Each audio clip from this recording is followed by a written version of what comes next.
lot of the focus of the reforms in 91 were sectoral. But an equally important spatial shift was taking place in India at the time, in some sense, which has been enabled by the 91 reforms, which is the movement of people from rural to urban areas.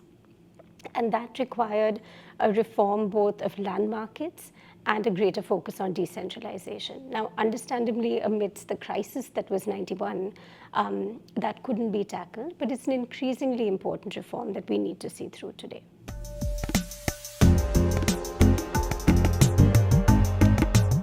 There's no question now, or at least I hope there's no question now, that cities will be fundamental to India's growth story.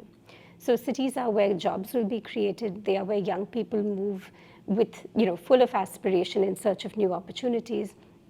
And that needs us to reform land markets so that we can accommodate, our cities can accommodate people that are moving there. There's another very important reason that we need to reform land markets and focus on decentralization, and that's climate change.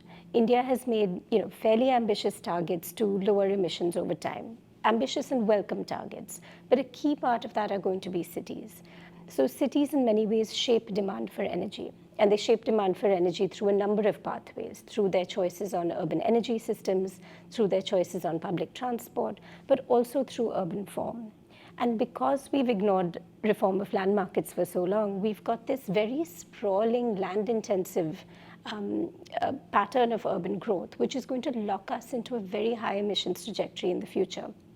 And so we have to create more transparent land markets, allow land to be converted more easily and more transparently from agricultural to non-agricultural use so that we can build more compact and much greener cities. So those are the two reforms that I think will be very important.